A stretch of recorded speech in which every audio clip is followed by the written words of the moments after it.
My name is Jerson Abisamis. I'm from the Philippines, and I'm from the TIE program, or Technology, Innovation, and Education, here in the Ed School. It's very similar to the American education system because we were a colony of the United States, but we have 2 years less than the normal education system. We have a K-10 system.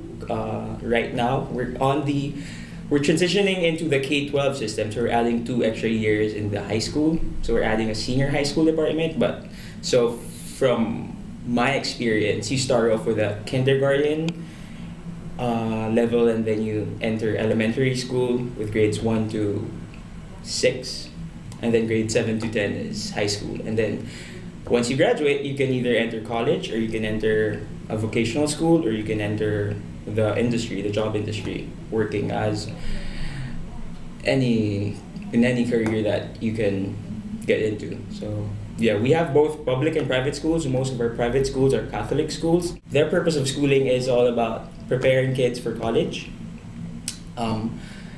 It's all about teaching kids and students what they need to know in order to get into college. There aren't that much emphasis on practical training or on vocational training for high school students. So most of the time when you graduate from high school, the automatic expectation from you is to enter a higher education institution. But there are vocational schools in the country, and now the new K-12 system, the new education system that the Philippine government is trying to implement, they are adding the extra 2 years as a way for students to specialize in different fields other than college prep courses. So there are arts courses now and offered in the senior high school level. There are vocational courses that either give you technical training for, let's say, pre-engineering or skilled labor jobs, or some even offer sports training for if ever you want to be an athlete.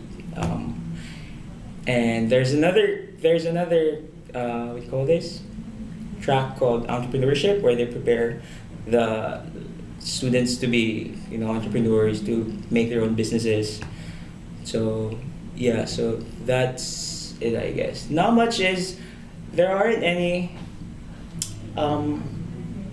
much focus on school as a way for social reform or social change.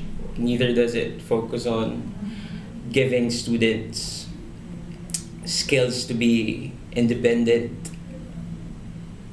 individuals. So now schooling in the Philippines is undergoing a shift from a K-10 model, meaning a kinder to grade 10 model, to a K-12 model, which is the standard now in most schools in most countries.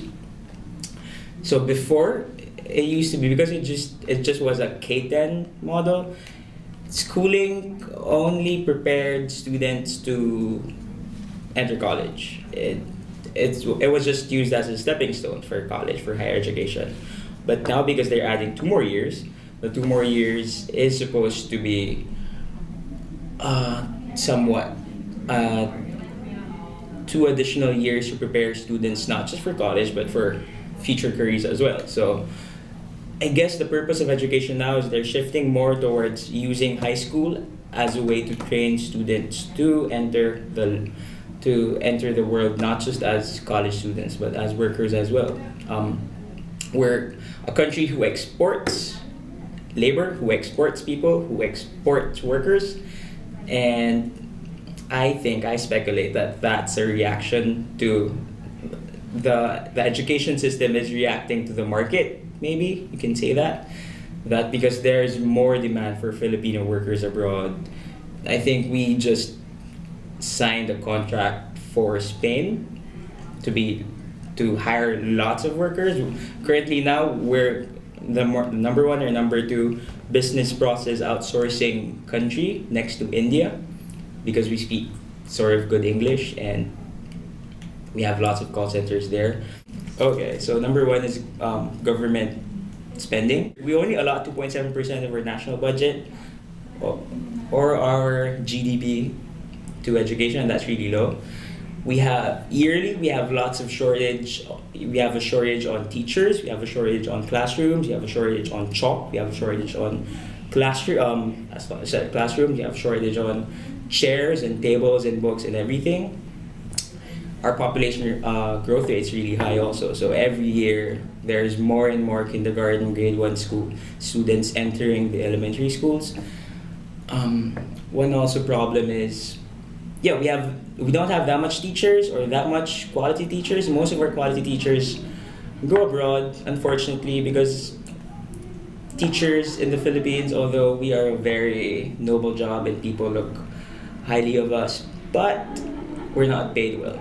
So I guess this is very this is the story with other countries as well, but in the Philippines, because 1 out of 10 Filipinos are abroad, that's a very big number. So overseas workers are very popular. Like, ask a Filipino, probably he or she has an aunt, an uncle, a brother, a sister, a parent, or someone he or she knows that's working abroad, because that's really the case. So most of our teachers go to the States or to America or to other countries. I don't know which other countries, but America is like one of the biggest employers that Filipino teachers go to earn some dollars and to give money for their families, because unfortunately you cannot live off a teacher's salary in the Philippines.